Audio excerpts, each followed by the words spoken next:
أعوذ بالله من الشيطان الرجيم. بسم الله الرحمن الرحيم. قل من كان في الضلالة فليمدد له الرحمن مدا حتى إذا رأوا ما يوعدون إما العذاب وإما الساعة فسيعلمون من هو شر مكانا وأضعف جندا. صدق الله العظيم.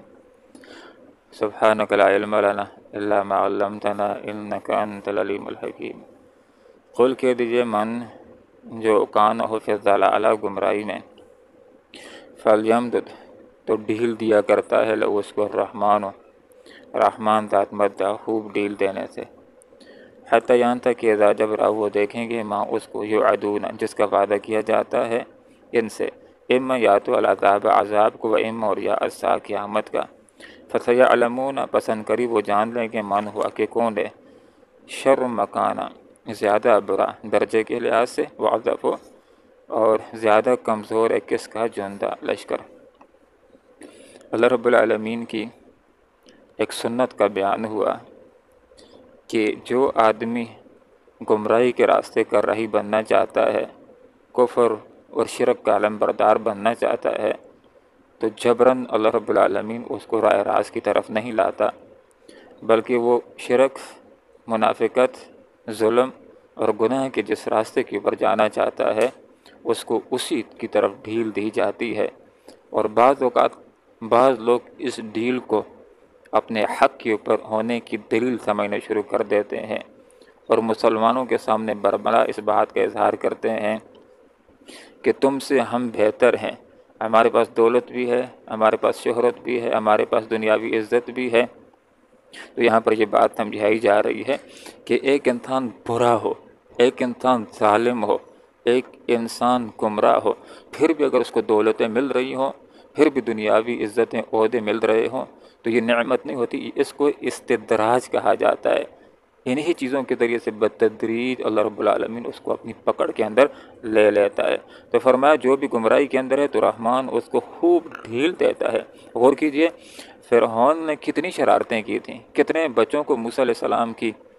تلاش کے اندر مارا تھا، تو جب پہلے دن ایک بچے کو مارا تو فوراً اللہ نے گرفت میں نہیں لیا، ڈیل دی ہے، کتنے بچوں کو موت کے گھاٹ اتارا۔ لیکن ایک وقت ایسا آیا کہ جو اپنی طاقت سمجھتا تھا فوج لشکر، اس کے سمیت ہی اللہ رب العالمین نے اس کو پکڑ لیا اور اس کی فوج اس کے کچھ بھی کام نہ آ سکی۔ یہاں تک کہ جب یہ گمراہ لوگ دیکھ لیں گے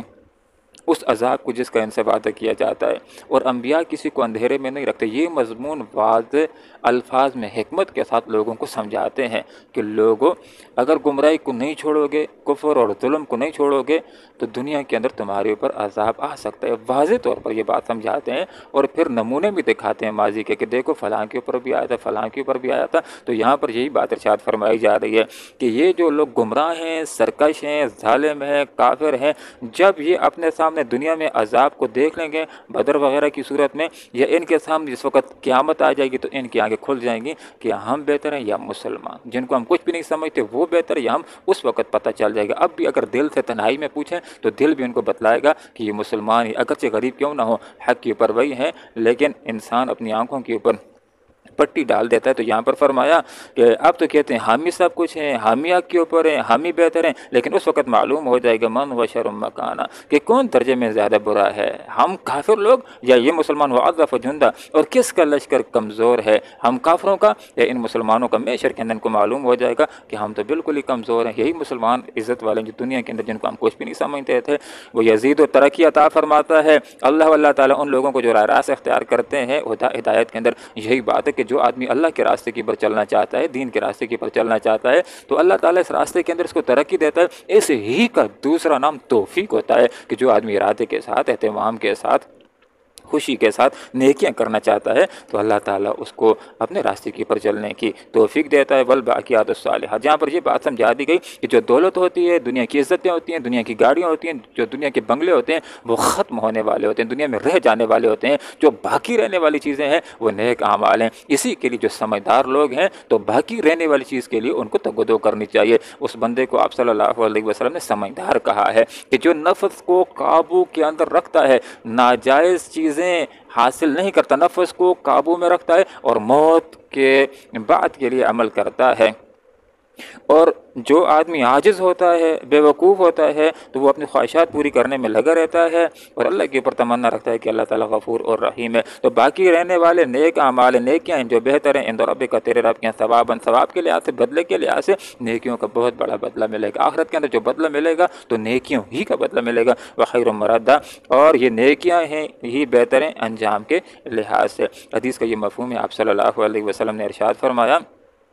کہ جب ابن آدم فوت ہو جاتا ہے، حدیث کا مفہوم ہے قبر تک اس کے ساتھ تین چیزیں جاتی ہیں، اس کی نیکیاں بھی جاتی ہیں، اس کی اولاد اور رشتہ دار بھی جاتے ہیں، اس کا مال بھی جاتا ہے۔ دو چیزیں واپس آ جاتی ہیں، اولاد اور رشتہ دار بھی واپس آ جاتے ہیں، مال بھی واپس آ جاتا ہے، دنیا کے اندر رہ جاتا ہے۔ اس کے ساتھ جو چیز جاتی ہے، نیک اعمال جاتے ہیں، نیکیاں جاتی ہیں۔ اس لیے فرمایا کہ والباقیات الصالحات، باقی رہنے والی تو نیکیاں ہیں جو تیرے رب کے ہاں بہتر ہیں، ثواب کے لحاظ سے، بدلے کے لحاظ سے، وخیر، اور بہتر ہیں مرد انجام کے لحاظ سے۔ تو حدیث کا یہ مفہوم ہے کہ جب ابن آدم فوت ہو جاتا ہے تو اس کے اعمال کا سلسلہ منقطع ہو جاتا ہے موت کے ذریعے سے، لیکن تین طرح کے اعمال ایسے ہوتے ہیں کہ موت کے بعد بھی اس کا نامہ اعمال نیکیوں کا جاری رہتا ہے۔ اس میں سے ایک آپ صلی اللہ علیہ وسلم نے فرمایا صدقہ جاریہ، کہ کہیں پر اس نے کنواں لگا دیا، لوگ جب تک پانی پیتے رہیں گے اس کو اجر و ثواب ملتا رہے گا۔ دوسرا علم اس نے چھوڑا جس سے استفادہ کیا جاتا ہے، کوئی کتاب لکھ لی ہے، جب تک لوگ اس کو پڑھتے رہیں گے تو اس بندے کو ثواب پہنچتا رہے گا، حال یہ کہ وہ دنیا سے رخصت ہو چکا ہے۔ اور تیسرا نیک اولاد، جب نیکیاں کرتی ہے اور والدین کو دعاؤں میں یاد رکھتے ہیں تو جتنی نیکیاں یہ اولاد کرتی ہے ان کو بھی ثواب ملتا ہے، اتنا ہی اس کے والدین کو بھی اللہ پہنچاتا ہے۔ تو فرمایا لوگوں کو اگر فکر کرنی ہے